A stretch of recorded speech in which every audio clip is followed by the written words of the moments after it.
Nagpapatuloy po ang ating series on the end times. Tanong mo ay katabi mo, excited ka na ba dumating si Lord? Parang hindi, no? Lalo na yung mga single, parang, wait lang. Wag muna, Lord. But anyway, we're discussing this kasi nga, you can see this sa scripture. May kita mo yan sa scripture. Talagang gusto ni Lord malaman natin na dadating siya muli. In fact, we started with the book of Ezekiel. Diniscuss doon, dinescribe doon kung ano yung mangyayari sa end times, yung mga war, yung mangyayari sa Israel. And then also sa book of Daniel, we talked about yung mga iba't ibang kingdoms, yung pinrophesy ni God through Daniel na nangyari din. And of course, yung prophecy din niya na mangyayari in the last days. Right? So sinabi rin yan sa Daniel. And ngayon, we're gonna look at kung ano yung sinabi ni Jesus. Alam mo, kagandahan dito sa end times na series, nung 13 years old ako, ito yung ginamit ni Lord para baguhin yung buhay ko. Kasi like a lot of people, madalas akong, alam mo yun, churchgoer ako, umattend ako ng Sunday school, pero hindi ko masyadong siniseryoso si Jesus. And then there was this preacher, ibang church pa yun, hindi pa CCF yun, na he talked about the end times, specifically sa book of Revelations. Tapos nung nakikinig ako, medyo natakot ako, sabi ko, naku, paano kung dumating na si Lord, tapos hindi pa ako handa? Ano mangyayari sa buhay ko? Ayokong pumunta sa hell, ayokong iwan ako ni Lord. So since then, alam mo, nabago talaga yung buhay ko. Ang ginawa kong decision, sige Lord, susundan na kita, I'll take you seriously. So maganda talaga yung end times kasi interesting siya. At the same time, mapapaisip ka talaga. Saan mo ba ini-invest ang buhay mo? Ano ba ang priority ng buhay mo? Now, we're gonna look at kung ano yung sinabi ni Jesus when it comes to end times. Kasi kung titingnan mo yung New Testament, merong 27 books po sa New Testament. 23 out of the 27 books talks about the coming of Jesus. And then makikita mo rin doon na kung may one prophecy sa first coming ni Jesus, may 8 prophecies. Every one prophecy ng first coming ni Jesus, may 8 prophecies sa second coming niya. In other words, kung dumating si Jesus dito for the first time, dadating siya ulit for the second time. Kaya nga, sabihin mo sa katabi mo, maghanda ka na, huwag kang matulog. Okay? Malay mo, mamaya dumating si Lord habang nagsasalita ako. So tingnan natin mga sinabi ni Jesus tungkol sa second coming niya. In Acts chapter 17, verse 31, tingnan mo itong verse na to. Because He has fixed a day, so may araw, in which He will judge the world. He is the judge. In righteousness through a man whom He has appointed, having furnished proof to all men by raising Him from the dead. Dahil nabuhay muli si Jesus, talagang totoo yung second coming niya. So ang sinasabi dito, na He has fixed a day. Kailan yung araw na yon? Hindi ko po alam. Okay? Hindi ko po alam kung kailan yung araw na yon. At hindi lang yan. Tingnan mo sa Revelations 22 verse 12. Behold, I am coming quickly. And ito yung kagandahan dito. Pagdating ni Jesus, my reward is with me. Sinong ayaw ng reward? Sinong ayaw ng blessing na yon? To render to every man according to what he has done. Now, I want you to understand this Hindi ibig sabihin na pag gumawa ka ng good works, pupunta ka ng heaven. Kasi alam natin yan, pananampalataya lang kay Jesus ang makakaligtas sa atin. Pero yung mga kabutihan natin dito sa mundong ito, bibiyayaan ni Lord. Sabi niya, if we are good, if we follow Him, if we love people, there is a reward. So sabi mo nga sa katabi mo, kung gusto mo ng biyaya, libre mo ko mamaya. Okay? Sabi mo, may reward. Okay, ano ang implication ng second coming? Ito, ang ganda nito Implication ng second coming is ito. First, siya ang coming king. He's the King of Kings, He's the Lord of Lords. So yung mga war dito sa mundong ito, hindi yan tatagal. Talagang may war. Makita natin mamaya sa passage. And there will be real peace kasi siya nga yung king So nakita rin natin sa book of Daniel, lahat ng mga kaharian, hindi yan maglalast forever except yung kingdom ni Jesus. Tapos another implication is, siya yung magja-judge. Ibig sabihin, yung mga taong masasama ang ugali, talagang i-judge niya. Diba dito sa mundong ngayon, ang daming mga tao na nagre-reklamo. Kasi sinasabi nila, bakit ganun si Lord? Hindi niya pinaparusahan yung mga masasamang tao. Bakit buhay pa rin itong mga corrupt na to? Bakit buhay pa rin itong mga businessman na to na nandadaya? Bakit yung mga nananakit ng kapwa, nandyan pa rin? Di ba minsan magtataka ka Guess what? He is the coming judge. Evil people will be judged. So relax ka lang. Alam ko minsan parang nagtatampo ka kay Lord, ba't hindi niya pinaparusahan yan? eventually paparusahan niya yung mga masasama. Justice will prevail and all wrong things will be made right. Ano namang implications sa atin yan? Kung ikaw yung gumagawa ng mali, ay magbago ka na. Kasi He's the coming judge eh. And then nabasa natin kanina sa Revelations 22, He is the rewarder. So if mabuti ka, mapagmahal ka sa kapwa, good works ang ginagawa mo, of course, God will bless us. Now, look at this Sabi dito, knowing that there's an end makes us prepare for what matters most in the end. Knowing that there's an end. For example, alam mong final exam mo na next week. Mag-aaral ka ba this week o hindi? Hindi, sabi ng ibang estudyante. Kasi next week pa naman. Pero you know what I'm talking about? Siyempre, gagawin mo sana yung best mo, mag-aaral ka. O kahit kung na nagtatrabaho ka, may final presentation ka next week. Or bukas, Monday, pasukan na. Magpe-prepare ka ba mamayang gabi? Siyempre, magpe-prepare ka. Hindi pwede yung, wala to, okay lang yan, di ba? Or kunyari, may mga lab test kang kailangan gawin. Bawal kumain, di ba? 8 to 10 hours, bawal uminom o bawal kumain. Magpe-prepare ka kasi importante yon. So lahat ng importante sa atin, lahat ng mga bagay-bagay na alam mong dapat mong i-prepare, gagawin mo yan kasi alam mong may impact yan sa buhay mo. What more yung end time? What more yung second coming ni Jesus? Kaya nga ang mensahe natin today, very simple lang. Basahin natin to. Jesus is coming again. So anong dapat natin gawin? Be ready. Okay, sabihin mo sa katabi mo. 1, 2, 3, go. Jesus, be ready. Kailangan nating maging ready. Ang maganda dito si Jesus talaga, gusto niya tayong maghanda. Kaya nga, yung conversation niya sa kanyang mga disciples, sa Matthew 24, na binasa natin kanina, gusto niya maging prepared ang disciples niya, pati tayong nakabasa nito. So, tingnan natin yung Matthew 24. Sabi sa verse 1, Jesus came out from the temple, was going away when His disciples, so malaking temple yan, nasa Jerusalem, came up to point out the temple buildings. Kasi na-amaze talaga sila dun sa Jerusalem na temple eh. Ito yung sample picture niyan. Hindi yan yung actual talaga, pero yun yung sample picture. Sobrang massive nito. Yung mga stones nito na ginamit, around 50 feet, yung, I think yung length niya, 24 feet yung width, and 16 feet yung thickness. Ibig sabihin, massive talaga. Kaya pag nakita mo to, ma-amaze ka talaga na paano ginawa to ng mga tao. Kung na-amaze kayo dun sa pyramid na ginawa sa Egypt, eto rin, amazed yung mga disciples. Sabi ng mga disciples kay Jesus, grabe itong mga buildings na itong Panginoon. No? Grabe, paano nila nagawa to? Ang amazing talaga. Okay, then sabi ni Jesus, may sabi ni Jesus sa mga disciples. Sabi niya, doon sa next verse, verse 2, He said to them, do you not see all these things? Ano to mangyayari sa mga to? Truly I say to you, not one stone here will be left upon another, which will not be torn down. Lahat ng mga stones na ginamit, masisira. Medyo nagtaka yung mga disciples kasi, paano masisira yan? One, bakit mo sisirain yan? May gold dyan. Kasi may gold doon sa rooftop eh. So may mga gold na ginamit doon. Ang ganda-ganda ng building, bakit mo sisirain? Siyempre, huwag mo sirain yan. At sino makakasira nito? Ang laki-laki nito. Yun ang sinasabi ng mga disciples. Kaya nagtataka sila. Pero alam nyo ba, nung 70 AD, nangyari to. Nasira talaga yung temple. Bakit nasira yung temple? Yung Roman Empire, sila na yung may hawak ng majority of the land during that time. They went inside Jerusalem, conquered Jerusalem, burned the temple. And bakit sinira yung mga stones? Sinira yung mga malalaking stones kasi nung binurn nila yung temple, nahulog, nagmelt yung gold. Napunta dun sa crevices ng stone. Gusto ng mga Roman soldiers makuha yung gold para yumaman sila. Sinira nila lahat ng stones. Imagine that, na-fulfill yung sinabi ni Jesus nung 70 AD. Alam mo implication yan? Pag may sinabi siya sa salita niya, maniwala tayo kasi mangyayari yun. Kaya nga kailangan natin maging ready. Sabi mo nga sa katabi mo ulit, be ready. Maging ready tayo. Now, look at what happened here after that. So sabi ni Jesus, after niya sabihin yon, nagtaka yung mga disciples, bakit ganito? Bakit masisira yan? So as He was sitting on the Mount of Olives, so may naglakad-lakad muna sila, napaisip yung mga disciples eh. So nagtataka sila, bakit masisira to?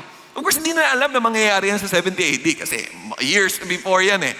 So the disciples came to Him. privately. Nag-ask sila. Sabi ni Jesus, when will these things happen?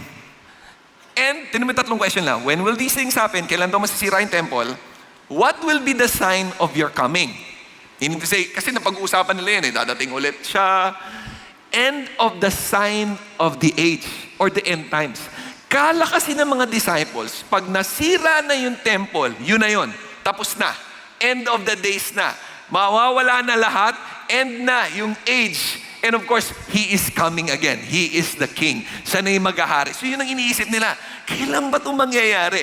Pero hindi ibig sabihin, hindi nila alam na pag nasira yung temple, hindi yun yung second coming. Kasi nangyari na yun eh. Dumating na ba si Jesus o hindi pa? Dumating na ba si Jesus o hindi pa? Hindi pa. So nasira na yung temple ng AD 70. Hindi pa naman dumating si Jesus. So magkaiba yun dun sa sign of God's coming, Jesus coming, and the sign of the age, end of the age. Magkaiba yun. And ang kagandahan dito, sinagot to ni Jesus. Hindi niya sinagot yung date. Minsan napapaisip ko, sana sinabi mo na lang, Lord, no, kung kailan yung date. Pero na-realize ko, maganda rin talaga na hindi sinabi ni Jesus. Kasi pag sinabi ni Jesus kung kailan yung date, kailan ka maghahanda? Pag malapit na, di ba? Tingnan mo yung mga exams natin nung high school tayo college. Kailan ka maghahanda? Pag malapit na exam. Naghahanda ka ba pag may surprise quiz? Kaya nga kadalasan surprise quiz natin, surprise din yung grades natin eh. Mababa eh. Bakit? Ay, may quiz pala ngayon. Kaya nga minsan gusto ko sabihin sa teacher nung high school ako, sige na ma'am, sabihin mo na kung may quiz bukas, di ba? Para makaprepare ako. Kasi yan ang nature ng human beings. Hindi ka maghahanda. Kung walang sinabing date, exact date, hindi ka maghahanda eh. Hindi ka maghahanda talaga. Ang gusto ni Jesus, hindi tayo maghanda dahil alam natin kung kailan yung date. Pero maghahanda tayo dahil alam natin babalik siya. Hindi yung parang, ay malapit na, sige doon ako magbabago. Hindi pwedeng ganun. Kaya nga, ang ganda ng sagot ni Jesus. Okay, anong message natin ulit? Jesus is coming again. So, anong dapat natin gawin? Maging ready tayo. So, yung sagot ni Jesus, kaya niya sinabi sa mga disciples yun, and kaya natin pag-uusapan to, kasi gusto ni Jesus, protektahan tayo. So ito yung three things na makikita natin sa passage. Jesus is coming again. He wants us to be ready. So sinabi niya ito sa mga disciples niya to protect us. Gusto niya protektahan. Gusto niya tayo protektahan. For us to persevere. Gusto niya na mag-endure tayo, persevere tayo, magtiyaga tayo. And God wants us to be prudent. Or in other words, wise. Kailangan wise tayo. Now let's look at the first one. God wants to protect us. Why does God want to protect us? Tingnan mo yung next verse na sinabi ni Jesus. Jesus answered and said to them, sinabi niya sa mga disciples, basahin natin to, see to it that no one misleads you. For many will come in my name saying, I am the Christ, and will be misled by many. Alam mo, throughout every century, maraming nagkiklaim na siya si Jesus. Siya ang Messiah. You get what I'm talking about? Maraming nagsasabi na ganun. Ako si Jesus, ako yung Son of God. And ang malupit dun, ang daming naluloko. Ang daming naluloko. Alam mo, in different centuries, kunyari nung 18th century, two people claim to be Jesus. 18th century. Now, of course, marami pa claim to be Jesus, pero two yung talagang well-known. 19th century, 7 people claim to be Jesus. 20th century and present, 36 people claim to be Jesus. So yung katabi mo, pag sinabi niyang siya si Jesus, lumayo-layo ka na. Okay? Joke lang. Pero you get what I'm talking about? Marami talagang manluloko sa mundong ito. Di ba naloko na tayo eh? For example, maluloko ka when it comes to money. Marami sa atin na scam na. Nag-text nang nayayaman ka, sige, mag-send ako ng Gcash dyan. O di naloko ka. Marami na rin naloko sa pag-ibig. Sino dito naloko na sa pag-ibig? Huwag ka na magtaas ng kamay. Alam ko masakit yon. Di ba? Yung mga singles dito, na pinaasa ka, ikaw lang daw yung dawan. Ang dami niya palang sinabihan na dawan. O di ba? So maraming mga ganon, na naloko na pagdating sa pag-ibig. Pati na rin sa pananampalataya, pati na rin sa faith, ang dami naloloko. Alam mo kung bakit ganon? Kasi yun ang nature ni Satan. Tingnan mo itong John chapter 8, verse 44. Sabi dito, basahin natin, you are of your father, the devil. You want to do the desires of your father. Sino si Satan? Sino yung devil? He was a murderer from the beginning. He does not stand in the truth because there is no truth in him. And whenever he speaks a lie, he speaks from his own nature. Natural magsinungaling. For he is a liar and the father of lies. Since the beginning of time, yan ang ginawa niya kay Adam and Eve. Niloko niya si Eve. Hindi niya sinabi yung totoo. Sinabi niya, hindi naman magagalit siguro si God. Hindi ka naman siguro papatayin ni Lord. Di ba? Deception. Lolokohin ka. Kaya nga, kung hanggang ngayon manloloko ka pa rin, naku, ang tanong ko, sino ba talaga tatay mo? Can you ask your seatmate, sino ba tatay mo? Sana hindi. Di ba? Kasi kung we're living a life of lie, yan ang sinasabi, oh. If we're living a life of lie, yan ang danger. Then maybe, I hope not, the father of lies is the one we're following. And look at what the father of lies will do. Tingnan mo 2 Timothy chapter 4. For the time will come when they will not endure sound doctrine, yung tamang pananampalataya, pag-intindi ng salita ng Diyos, sound doctrine. But they want their ears tickled. Nangyayari na po yan. Yung gusto nilang marinig, yung alam mo yung encouraging sa kanila, yung puro positive lang. Yung ayaw nila marinig yung mga rebuke, ayaw nila marinig yung ayaw ng mga negative, gusto ka lang yung positive vibes. Yan. So alis sila sa church kapag may mga rebuke na nangyayari, kapag kino-call out na yung mga sins nila, ayaw nila yan. Gusto nila natitikel yung ears nila, and they will accumulate for themselves teachers according to their own desires, and will turn away their ears from the truth, and will turn aside to myths. I'm not just talking about, Christianity in general, pero some of them will choose other belief system na for them, okay itong belief system to. For example, these are the top deceptions today. Ito, for example, top 3 na na-notice ko among Gen Z, millennials, actually majority of the people. Number 1, ito yung paniniwala ng iba. As long as there's love, ay, baka tama yan. Yeah? As long as love to, kahit na ayaw sa Bible, love ko eh. Tama to. Diba? Ang dalas ko nang narinig yan. Marami na counsel na young people na dahil love nila, ay baka naman tama yan. But we have to understand, not everything that we love is right for us. Hindi lahat ng bagay or tao na sa tingin mong mahal mo o nafe-feel mo yung love ay tama para sa'yo. In fact, some of us, we pursued a relationship na feeling natin tama, pero nasaktan tayo in the end. Di ba? So that's number 1 deception of Satan. Another one is this: you can accomplish anything even without God. Di ba? Marami mga ganun eh. Some influencers would say, alam mo, I've achieved all of these things. Yumaman ako, naging successful ako. Hindi nila sabihin without God, Ang sabihin nila, kaya ko to. Kaya ko tong gawin. Ima-manifest ko lang. Narinig mo na yung statement na yun. Ma-manifest ko lang, may makukuha ko na to. Alam mo yung problema ko sa term na manifest. Tinatanggal mo si God sa equation. Pag tinanggal mo si God sa equation, pride will kick in.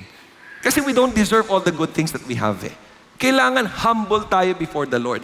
Pag tinanggal mo si God sa equation, kalaban natin si Lord. So yung number 2, doon mo makikita, hindi ko kailangan si God. Basta ako, okay ako, mabait naman ako na tao, pwede na to. Di ba? Pwede na to. Tapos connected sa number 2 yung number 3. Kasi for them, isipin nila, hindi ko naman kailangan si God. Kasi lahat naman ng paniniwala, lahat naman yan, it will lead to heaven.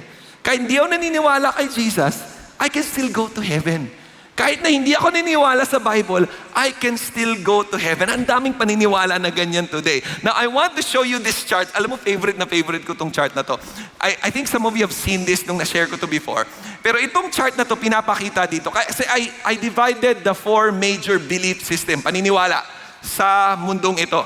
For example, yung biblical Christianity, yung pinaniniwalaan natin, following Jesus, yung Word of God. Second, yung inclusive. Walang religion yung inclusive. Ito lang yung, basta accept mo lang lahat. Di ba? Ito yung basta mahalin mo lahat. Yan na. And karamihan ng mga kabataan ngayon, yan ang pinaniniwalaan. Now, basta love lang. Huwag mo nang i-condemn, huwag mo na lang i-rebuke yung mga yan. Basta accept lang. Tapos, ito, another belief system, yung atheism.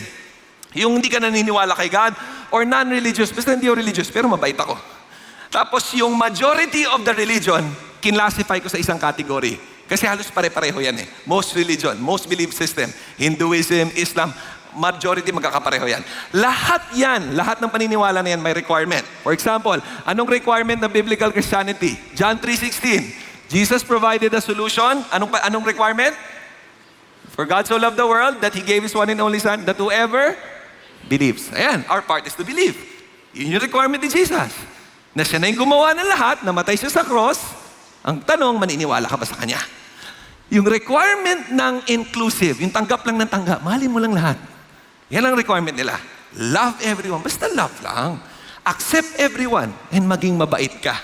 Di ba, i-tolerate mo lang lahat. Kung gusto niya ng ganyan, kahit hindi ka agree, sige lang. Okay na yan, basta masaya ka. Yan ang inclusive. Now, yung atheism, ganun din. Ganun din sila. Ganun din yung tinuturo nila. Tingnan mo yung mga Facebook pages nila. Tingnan mo yung website nila. Yan ang tinuturo. Be good. Maging mabait ka. Enjoy your life. Find your own meaning and purpose. Now, yung most religions, pare-pareho yan. Ano tuturo sa'yo? Iba-iba lang yung examples, practical examples. Pero tuturo niyan ganito. Dapat maging mabuti ka. Good works. Yan ang magli-lead sa'yo sa heaven. Dapat i-follow mo yung religious practice natin. Magsamba ka sa ganitong araw, gawin mo itong mga ganito. Now, in biblical Christianity, even if you don't go to church, basta naniwala ka kay Jesus, you will go to heaven.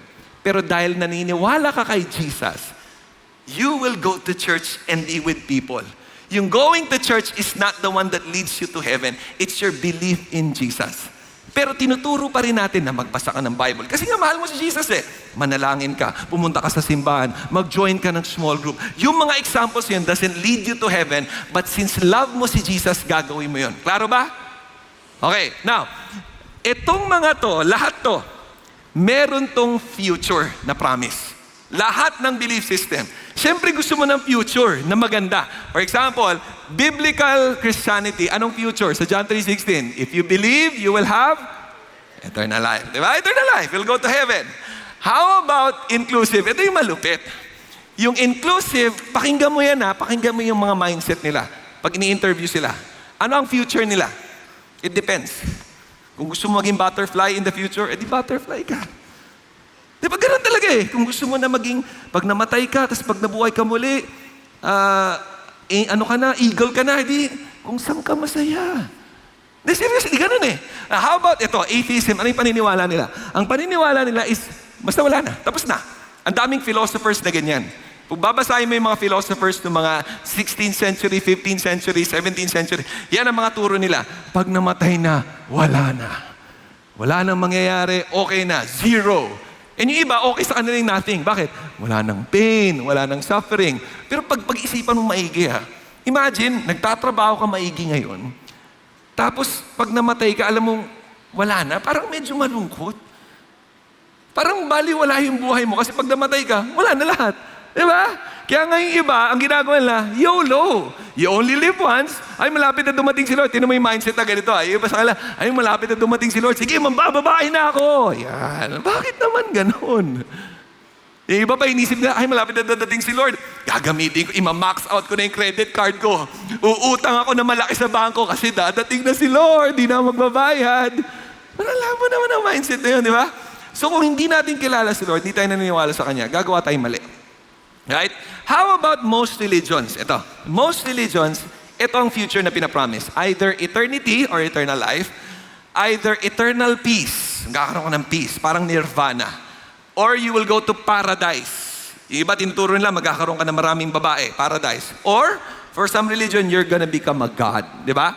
So lahat to, yan. Yan yung merong belief system, may requirement, may future. Pero ano yung tama? Kasi logical si God pag tinignan mo yung scripture eh.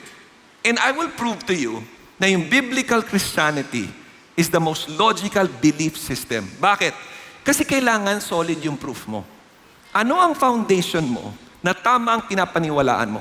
Alam mo, gusto ko talaga i-share to kasi ang daming mga kabataan ngayon, mga tao ngayon, hindi nila alam bakit sila naniniwala sa pinaniniwalaan nila. For example, ito, inclusive. Bakit ka naniniwala doon? Pag in-interview mo sila, bakit yan na pinapaniwalaan mo? Alam mo sabihin nila, it makes sense eh. Feeling ko talaga para akong butterfly. Yun talaga nang make sense sa akin eh. O di masaya ka doon, sige, okay, sige, di ba? I'm not making fun of this, but this is what they believe. What makes sense? Kahit mali, okay lang, sige na. How about atheism? Alam mo, panoorin mo yung mga interviews ng mga atheists. Bakit sila atheists? Isa lang sasabihin nila, kasi I cannot prove that God exists. Pero bakit ka pa rin naniniwala sa atheism? I don't know. Basta I cannot prove that God exists. Pero ang dami ng proof that God exists. Pero ayaw nilang tanggapin. Ito malupit. yung most religions, most na paniniwala, bear with me here, medyo humaba to, pero gusto ko lang talaga explain to. Most religions, ito ang kanilang proof, ay yung vision na na-receive nung founder. Na naginip yung founder, na may ni-reveal daw yung parang God sa kanya at yun na. Yan ang tinuro niya. Yung experiences na natutunan niya, tinuro niya sa mga tao. You mean to say, kunyari lang. Kunyari gusto ko mag-start ng religion. Kunyari lang to, alam ko recorded to, hindi ako mag-start ng religion. Kunyari ang pangalan ng religion, Martyism. O, di ba? Okay, so Martyism. Bilang sabi ko, lahat ng part ng Martyism, may $1 million. Oh, sama ba kayo? Or, ito ba, pag part ka ng religion ng Martyism, lahat ng single dito, magkakaasawa.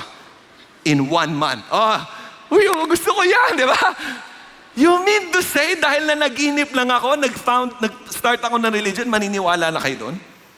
O sa mga singles dito, you mean to say, kunyari may lumapit sa'yo, na naginip daw siya, at sabi niya sa'yo, alam mo, sabi ni Lord, tayo eh. Hindi mo type. You mean to say, sige, si Lord yan eh. Di ba, hindi ka kaagad magpapaloko sa ganun. Ano ang proof ng biblical Christianity? Ito ang proof. Tingnan mo to. The death, the resurrection of Jesus. Palakpakan niyo naman si Lord kasi talagang nangyari yan. Kaya ako solid na naniniwala kay Jesus. Kasi sa history books, may kita mong nabuhay si Jesus. Pagdating sa history books, may kita mong namatay si Jesus. More than 500 people nakakitang nabuhay siya at namatay. At nabuhay, more than 500 people nakita sa kanya namatay at nabuhay muli. So ang tawag doon, legal proof. For example, let's say somebody accused me na nang babae daw ako ng December 1, 4 p.m. Anong araw ngayon? December 1, anong oras? 4:03 p.m. Now let's say nasa korte na ako. Sinabi, yan si Marty na yan, pastor yan, pero nang babae yan. Nung December 1, nakita ko 4 p.m. Sino mga witnesses ko? Kayo! So defend nyo ko kasi nandito ako nung December 1, 4 p.m. Legal proof yon. Yung kay Jesus, hindi scientific proof. Kasi yung mga scientists, yung sinasabi nila, hindi mo na mauulit-ulit yung nabuhay at namatay, nabuhay muli. Parang hindi naman repeatable yon. Pero there's what we call legal proof. So, why am I sharing these things? Ibig sabihin, totoo yung sinabi ni Jesus sa John 14:6. Basahin mo to. Jesus said to him, I am the way, the truth, and the life. No one comes to the Father except through me. Totoo yun. Kasi siya lang ang Diyos. So, totoo yung sinasabi niya, dadating siya muli. The devil's ultimate goal para sa atin is just deception. For deception is our destruction. Yan ang ultimate goal ni Satan. Kaya kanya lolokohin. Kasi gusto niya masira buhay mo. Yung pagloko niya mukhang maganda. Kasi, maganda dito, maayos dito. Pero pag nandun ka na, sisirain niya yung buhay mo. Kaya nga gusto tayong protektahan ng ating Panginoon. Anong ulit message natin? Jesus is coming again. So, anong dapat natin gawin? Be ready. Sabi mo agad sa katabi mo, be ready. Okay. He wants us to be ready kasi He wants to protect us.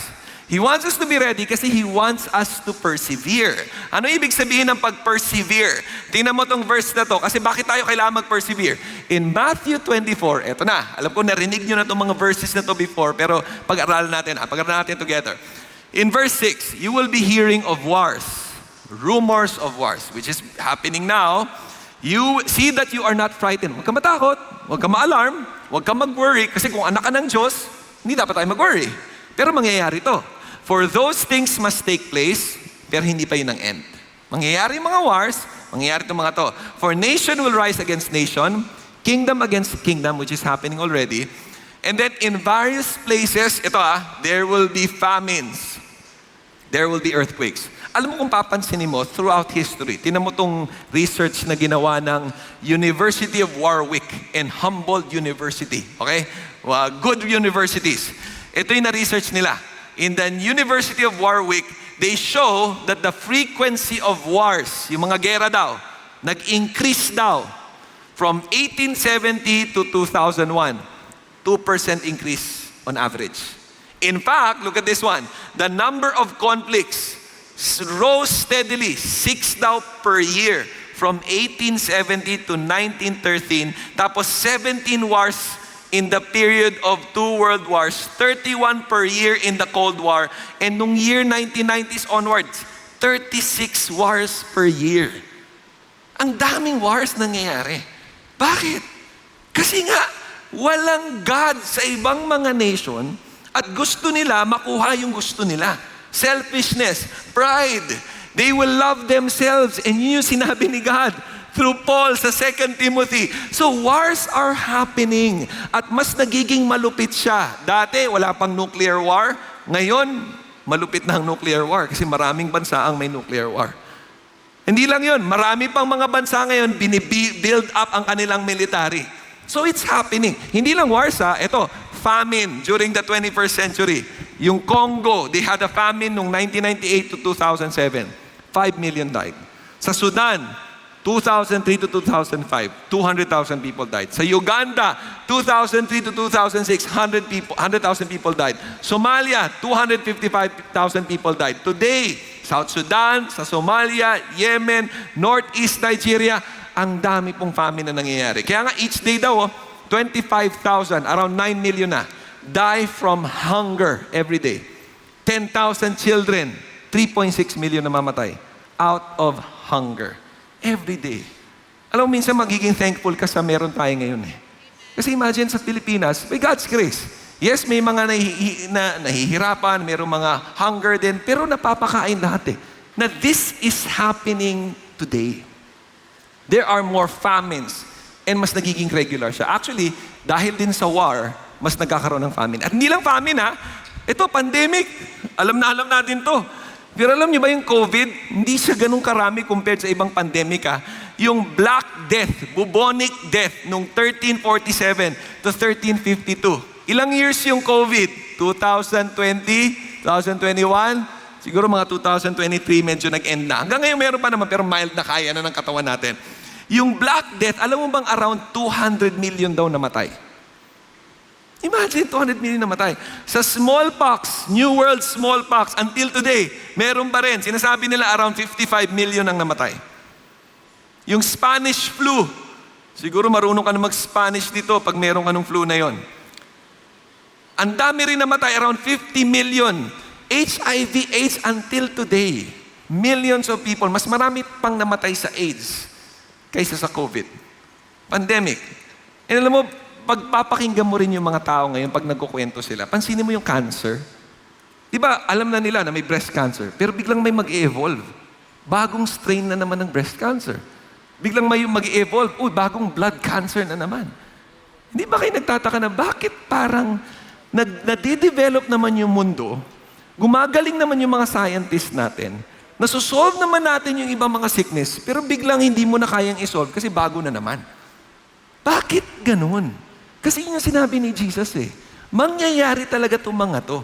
May mga plagues, may mga sicknesses, tapos pati earthquake. Okay, tinan mo itong earthquake na to Noong 2024 statistics, there have been 11,478 recorded earthquakes. 8 earthquakes now with magnitude between 7.0 to 7.9. 83 earthquakes with magnitude 6.0 to 6.9 and 1,000 magnitude 5.0 to 5.9 and around 10,000 yung mas mahina. So it's not proven na mas dumadami yung earthquakes. Pero mas dumadami yung na-aware sila na nangyayaring earthquake because of nag-improve na yung way natin na pag-detect ng earthquake. Pero itong kailangan natin maintindihan kahit gaano ka-prepare sa earthquake, kahit lagyan mo yan ng solid na foundation, pag sobrang lakas niyan, walang building ang magsistay. Di ba? And lahat to sinabi ni Jesus.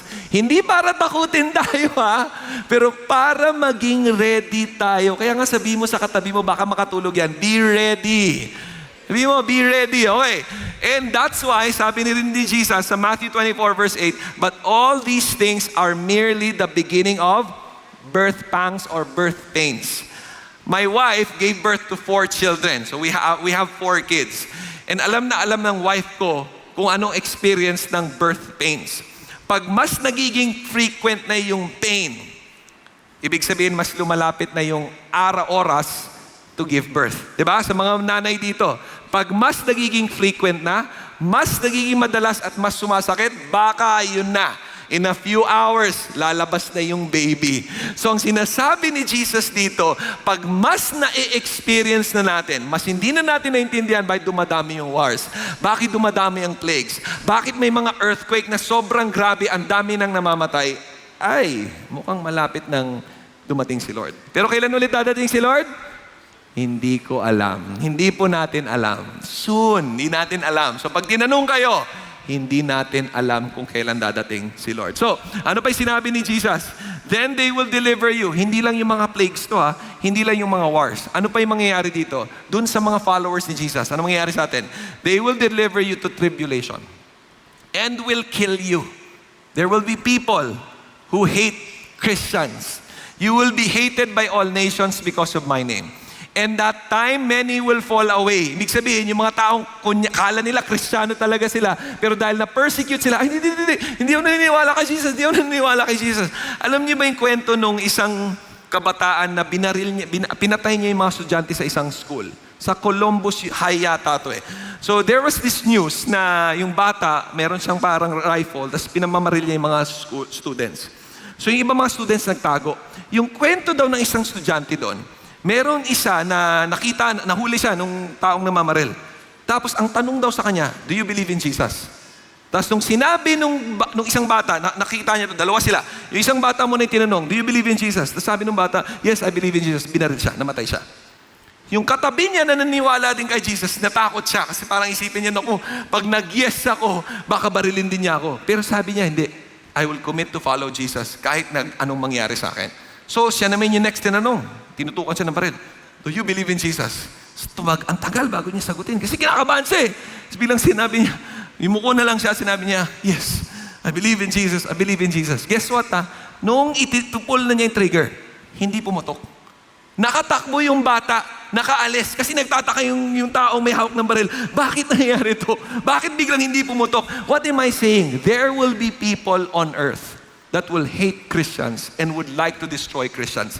Tingnan mo yung statistic na to sa Open Doors. Open Doors, ito yung organization that helps missionaries. Helps them doon sa mga persecuted areas. Tinutulungan yung mga missionaries doon. Doon sa mga areas na nahihirapan sila, tinutulungan how to aid them. And they have statistics to also see ano ba yung nangyayari sa mundo.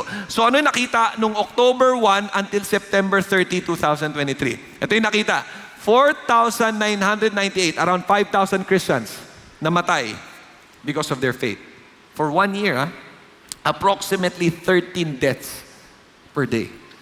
14,000 churches, Christian properties were attacked or closed, averaging 40 incidents daily. Dinidestroy, sinisira yung church. Sinusunog yung mga kotse nila. 4,000 Christians were unjustly arrested, detained, or imprisoned. In fact, isa sa mga missionary natin sa CCF, na-arrest siya sa isang country because he was ministering. Tapos eventually, by God's grace, pinaalis din siya, pinakawalan din siya. Pero imagine mo yung takot niya. Imagine mo yung mga missionaries na they will give their lives so that people will hear Jesus. Kaya nga meron tayong praying for the persecuted churches eh. Kasi nangyayari yan eh. Dito by God's grace, hindi tayo pinapersecute. Kinakancel ka lang sa Facebook. Pero hindi ka pinapersecute. Minsan lang, magagalit sa'yo pagdating sa social media. Post ka ng Bible verse, di ba? Di ako naniniwala sa'yo. O diyan sa social media, sa YouTube, sisiraan ka, magme-message ang mga masasama. Di ba nangyayari yun eh? Yun lang ang persecution natin. Pero sila, kahit alam nilang their life is on the line, they will continue to serve the Lord. But Jesus already said, mangyayari to. Okay, bakit? Tingnan mo yung Matthew 24, 11 to 13. Basahin natin. Many false prophets will arise and will mislead many because, eto kasi mangyayari, lawlessness is increased. Most people's love will grow cold. Pero basahin natin verse 13. But the one who endures to the end, he will be saved. Now, explain ko to maigi Ang ibig sabihin nito, pag pinili ka ni Jesus at tumanggap ka kay Jesus bilang Lord and Savior mo, mag-i-endure ka. Hindi ibig sabihin na, kailangan gawin ko yung good works ko, tapos mag-i-endure ako. Pag may good works ako at may mag-i-endure ako, masasave ako. Hindi ibig sabihin ganun yan. Ang ibig sabihin nito, pag tinanggap ko si Jesus, ng aking Lord and Savior, and nasa puso ko at buhay ko si Jesus, mag-i-endure ka talaga. Kasi hindi ka pababayaan ni Lord eh. Tingnan mo yung verse na to, pakita ako sa inyo na hindi kayo papabayaan ni Lord. Basahin natin to, John chapter 10, 27 to 28. Pag anak ka ni Lord, ito mangyayari sa'yo. My sheep hear my voice, and I know them, and they follow me. I give them eternal life to them, and they will never perish. Ito, no one will snatch them out of my hand. Grabe, no? Hindi ka papakawalan ni Lord. Ito, hindi pababayaan ng Panginoon ang kanyang mga anak. Palakpakan naman natin si Lord kasi grabe. Basta anak ka ni Lord, hindi ka niya pababayaan. Naalala ko yung yung panganay ko na anak, parang this year, ilang beses siya na-hospitalized because of fever, gastro problems. And alam mo, as a father, and yung wife ko rin, as a mother, talagang nandun kami beside our son. Ayaw namin siyang pabayaan. Gusto namin na ma-comfort siya. Gusto namin manaririnig namin kung meron siyang concern. Gusto namin malaman kung gutom ba siya para pakainin siya. Diba? As parents, pag may sakit ang anak mo, tapos nandun siya sa ER or nandun na siya sa room kung saan siya nagpapagaling, gusto mo nandun ka katabi ng anak mo. Kasi gusto mo makita siyang gumaling. What more our Heavenly Father? Na pag anak ka niya, He will help you endure until the end. Kaya nga hindi tayo pababayaan ng ating Panginoon. And ito rin ang good news na sinasabi ni Jesus. Sabi niya, okay, tingnan mo yung verse 14. Ito naman yung mangyayari sa buong mundo. The gospel of the kingdom shall be preached in the whole world as a testimony to all nations. And then, ano mangyayari? The end will come. Whether we like it or not, magsispread ang good news. Lahat ng tao makakarinig, pero hindi lahat maniniwala. At pag lahat ng tao nakarinig na, the end will come. Somebody asked me before, paano lang yung mga nasa libliban ng bundok? Paano sila makakarinig? Trust the Lord. Pag sinabi niya lahat makakarinig, lahat makakarinig. Pag sinabi niya lahat, maybe some of them mananaginip about Jesus. Alam mo, nangyayari yan sa ibang bansa. Nanaginip sila about Jesus, tapos biglang may lumapit sa kanila, nagbigay ng Bible, tapos umiiyak yung tao. Bakit? Sabi ni Lord, sabi nung taong nasa panaginip ko, may magbibigay ng Bible sa akin. Gumagalaw talaga si Lord sa buong mundo. At pag lahat nakarinig, ayan na, the end will come. And then afterwards, after ito yung sabi ni Jesus. Sa verse 21, hindi lang yung mga family yung ma-experience. Because in the future, ito pa yung ma-experience ng mga tao. There will be a great tribulation. Ano yung great tribulation? Yung grabing paghihirap na na-mention sa book of Revelations. On earth, such as has not occurred since the beginning of the world. Grabe daw yung paghihirap na to. Nor ever will. Ito na yung pinakamalupit na paghihirap. Kailan to mangyayari? Hindi ko alam.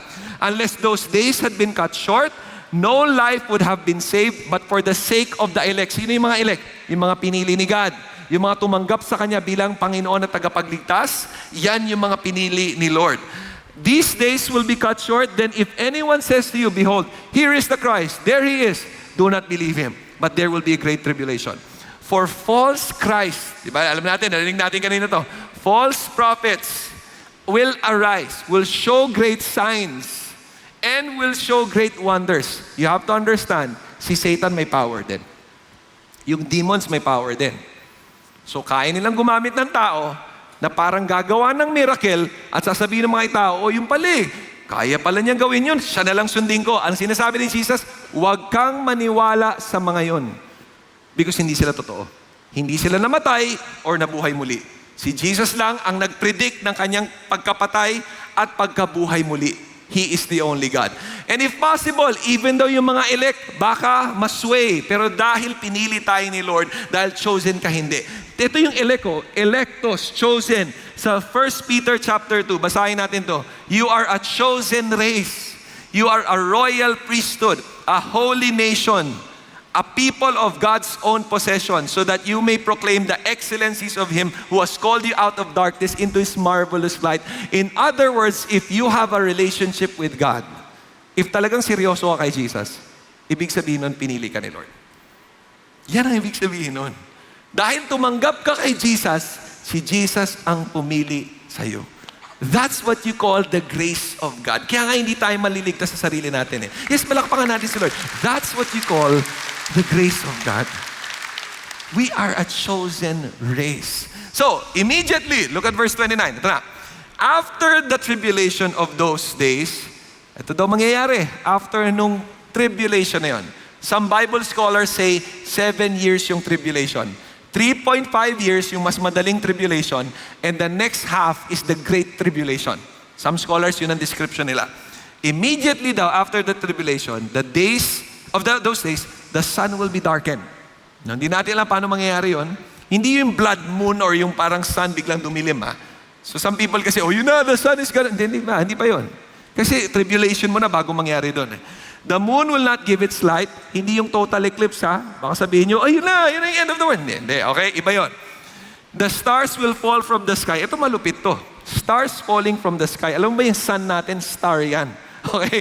So siguro may masisirang star, tapos biglang yung asteroids. I don't know kung paano mangyayari ito, pero yung sinasabi ni Jesus eh. And the powers of the heavens will be shaken.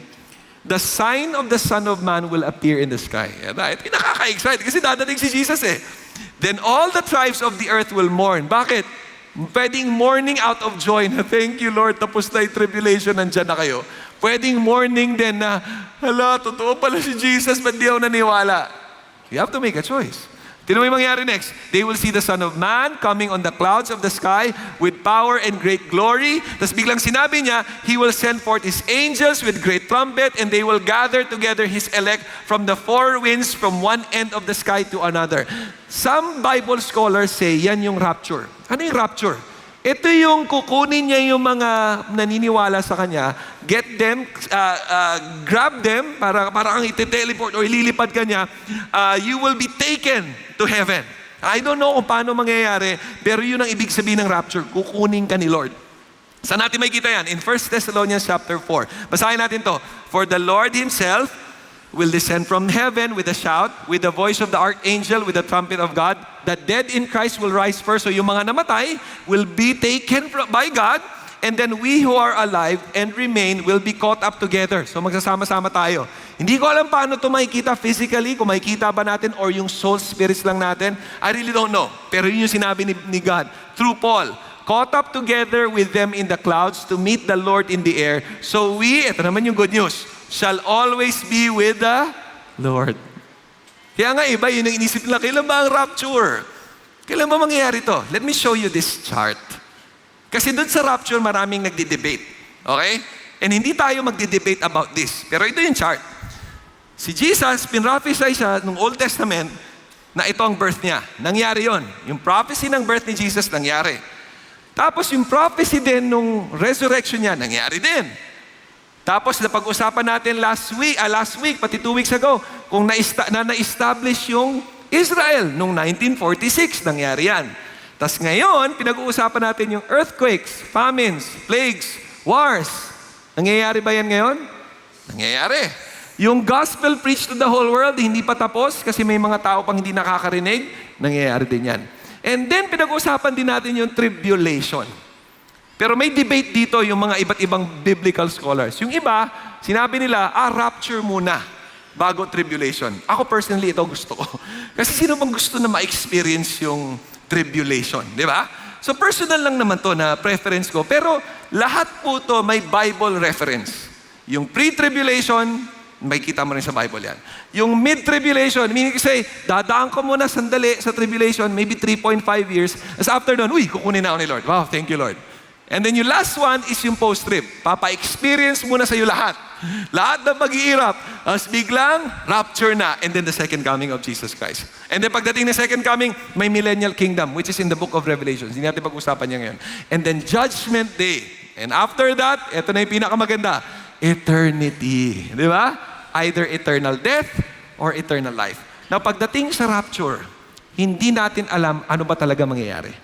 Pero hindi yan ang point. Tingnan niyo itong statement na to. What's important is not to know when the rapture is, but to be ready and persevere before it happens. Ano ulit message natin? Jesus is coming again. So, again, tell your seatmate, be ready. Yan. Maging handa tayo. So, God wants us to be ready to protect us. God wants us to be ready so that we will persevere. And God wants us to be ready because God wants us to be prudent. maging wais tayo sa mga choices natin. Kasi ang kagandahan na sinabi ni Jesus na dadating siya, mapiprepare yung heart mo eh. Ano ba yung mga pinipili ko ngayon? Ano ba yung mga choices ko ngayon? Ano ba yung priority ng buhay ko? Kaya nga sinabi ni Jesus sa mga disciples niya, Behold I have told you in advance. Wala ka na excuse Sinabi ko na sa iyo, may mangyayaring mga ganito. Ang question na lang, maghahanda ka ba o hindi? Tapos, after niyang sabihin yon, nagbigay siya ng mga illustration kung paano maging handa. For example, sinabi niya yung fig tree. Then sinabi niya yung story ni Noah. Then yung 2 workers, yung isang worker nakuha, yung isang worker na iwan. Yung thief, na pag may thief daw na alam mong dadating yung magnanakaw sa bahay mo, maghahanda ka. Yung servants, kung faithful ba yung servants. Yung 10 virgins, yung 5 handa, yung other 1 hindi handa. Yung talents, binigyan ka ng talent ni Lord, dadating siya para i-ask, ano ba yung ginawa mo sa binigay ko sa'yo. All of these things talk about being ready. Ang titingnan lang natin yung kay Noah. Basahin nyo lang yung iba kasi lahat naman yan pare-pareho, pero basahin nyo. Yung kay Noah, ito yung nangyari. Hindi mo yung nakasabi dito. Verse 36 to 37. But of that day and hour, no one knows. Not even the angels of heaven, nor the Son, but the Father alone. Now, some people are confused with this. Kala ko ba Jesus is God? Bakit hindi niya alam kung kailan siya babalik? We have to understand, nung nandito si Jesus, He's 100% God, yes. He was also 100% man. And ang ginawa niya sa Philippians chapter 2, He emptied Himself. Meaning to say, He decided and chose, sige, hindi ko malalaman yan. During the time na nandito siya on earth. Hindi niya alam kung kailan siya dadating, pero alam niya na. When since He's already with God the Father, alam na niya kung kailan siya babalik. Pero nung nandito siya sa earth, He decided, okay, I will empty myself. I'm a 100% human being. Yes, He's still 100% God. Hindi nawala yun. Pero nag-decide siya, hindi ko malalaman yan ngayon. Yun ang ibig sabihin ng verse. Kaya niya sinabi, not Eve nor the Son, but the Father alone during that time. Now, let's go to verse 37. For the coming of the Son of Man, para daw days of Noah yan. Ano nangyari nung days of Noah? Basahin natin. In those days before the flood, they were eating, drinking, marrying, giving into marriage. Now, I'm not saying mali yung ginagawa nila. Of course, may mga mali silang ginagawa. Pero ang sinasabi ni Jesus dito, parang normal life. They were just living a normal life. Pumapasok sa school, nagtatrabaho, kumakain, nagpapakasal, nagkakaroon ng mga apo, nagkakaroon ng mga anak. And then, verse 39, they did not understand. Bakit? Ilang beses sinabi ni Noah sa kanila, magkaka-flood, magbago na kayo. Nakikita nila, nagbibuild ng ark si Noah. Kaya nga tingin nila kay Noah, baliw ba to? Ano bang ginagawa nito? Alam mo ba yung place kung saan nila binild yung ark? Is around miles away, dun sa nearest na shore. So nung sinasabi niyang babaha, sabi nila, paano babaha? Ang layo-layo ng shore. Paano uulan? Bihira lang umulan dito, Noah. Ano ka ba? So walang naniniwala sa kanya. Until the flood came, took them all away. So will the coming of the Son of Man. Either magugulat ka dahil hindi ka naniwala at magsisisi ka, or ngayon pa lang magbabago ka na. Yan ang sinasabi ni Jesus. Tingnan mo sa Genesis chapter 7. Ito yung context nitong story na to. In the 600th year of Noah's life, in the 2nd month, on the 7th day of the month, on the same day, all the fountains of the great deep burst open. In other words, yung mga tubig na nandun sa lupa, boom, it burst open.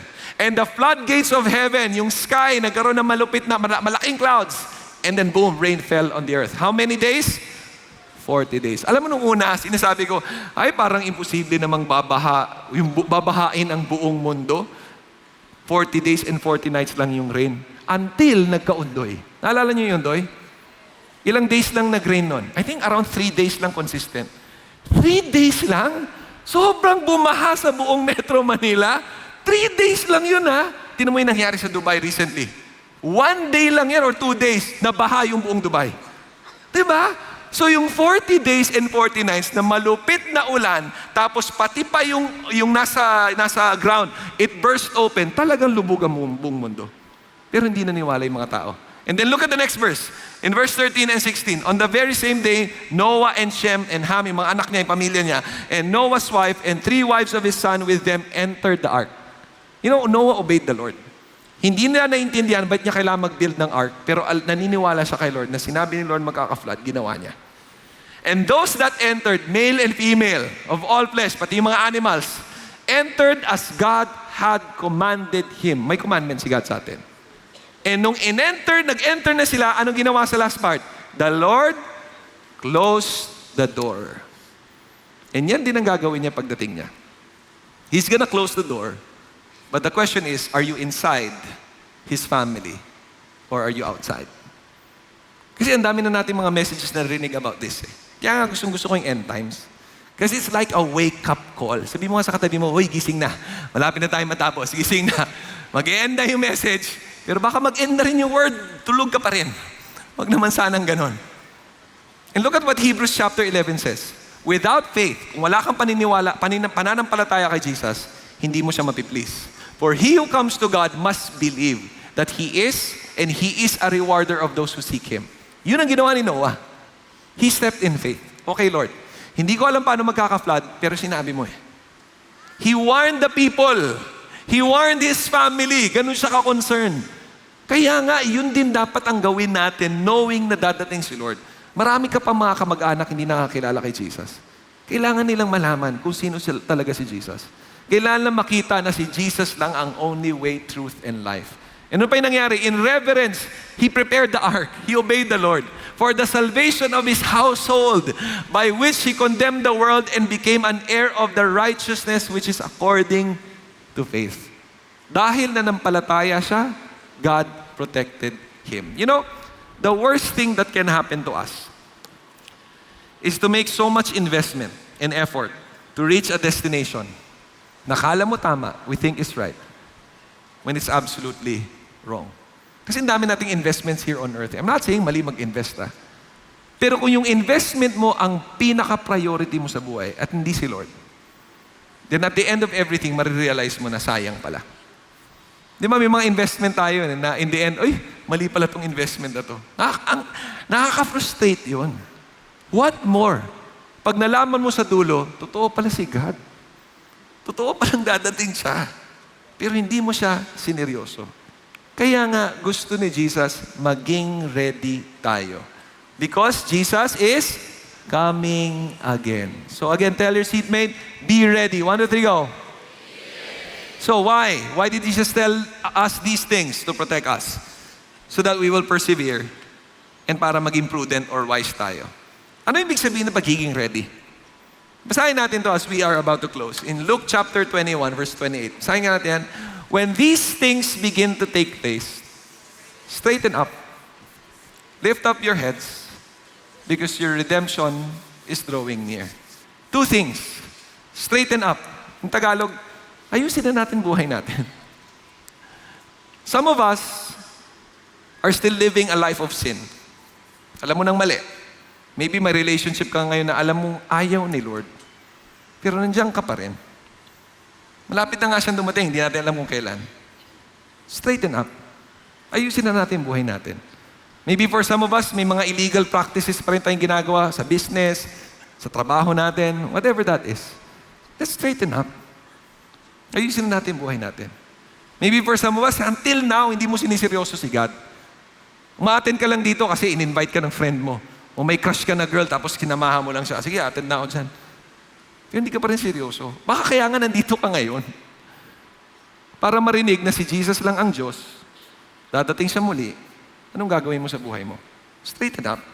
Yung iba naman sa atin, tinatawag ka na ni Lord na seryosoin siya, mag-serve ka na, mag-lead ka ng small group, share mo na yung gospel sa kapamilya mo. Share mo na yung gospel sa mga kamag-anak mo, yung good news. Pero hanggang ngayon, parang ayoko gawin yan. Ayusin na natin buhay natin. And finally, lift up your heads. Fix our eyes on Jesus. Alam mo, pag nakatingin tayo sa world na to, nakakalungkot talaga. Titingnan mo yung mga problema mo, titingnan mo yung mga hardships, titingnan mo lahat ng mga sakit, titingnan mo yung mga wars. Pag tiningnan natin yan, nakakalungkot. Ang bigat ng pakiramdam. Pero pag tumingin ka kay Jesus, gumagaan ang puso. Kasi nire-remind tayo ni Jesus, lahat to matatapos, anak. Babalik ako at isasama kita kung nasan ako. Jesus is coming again. Let's be ready. Can we bow our heads? I want to pray for all of us. I want to pray for 2 groups of people ngayong araw na ito. Yung first group of people na I want to pray for, Some of you na nandito, hindi pa rin talaga kayo seryoso kay Jesus. Hindi nyo nga alam kung pupunta kayo ng heaven or hindi. Pero gusto mo maging sigurado ngayon. Gusto mong seryosohin si Jesus ngayon. Kung ikaw yan, I want you to pray this prayer from your heart. Ang prayer na to, there's no magic here, pero it's a prayer of humility. And I want you to tell Jesus today something like this. Sabihin mo to kay Jesus, Jesus, please forgive me for all my sins. Ngayon po, na-realize ko, you are the only God. And you are the Savior. So today, Jesus, nagpapakumbaba ako, tinatanggap kita bilang aking Panginoon at tagapagligtas. Come into my life. From now on, ikaw ang susundin ko. For the second group of people na gusto kong pag-pray, Lord, majority of us who are here, may pananampalataya na sa inyo. Pero minsan nadidistract kami, Lord eh. Minsan napapamahal kami masyado sa mundong ito, na hindi na kami na-excite na dadating ka muli. Baguhin niyo po yung puso namin, na mas ma-excite kami na dadating kayo muli. And Lord, comfort us as well. Kasi some of us who are here, ang daming challenges na experience, maybe sickness, maybe money problems, relationship problems, ang daming paghihirap dito sa mundong ito. Pero encourage us knowing that dadating kayo eh. And lahat ng mga ito matatapos, ang importante ay nasa iyo kami. Thank you, Lord, that you are coming again. Teach us to be ready, to straighten up, and to fix our eyes on you. We love you, we honor you, and give you praise. In Jesus' name we pray. Amen and amen. God bless you.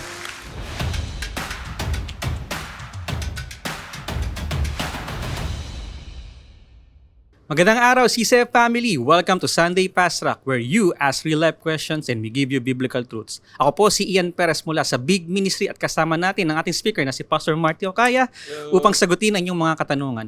Pastor Marty, maraming salamat sa mensahe niyo. Kamusta kayo? Okay naman. By God's grace, okay naman. Nice to hear that, Pastor Marty. So simulan na natin. Para po sa unang katanungan, ano ang ibig sabihin ng pagtitiis hanggang sa wakas? Paano natin mapapanatili ang ating pananampalataya sa gitna ng mga pagsubok?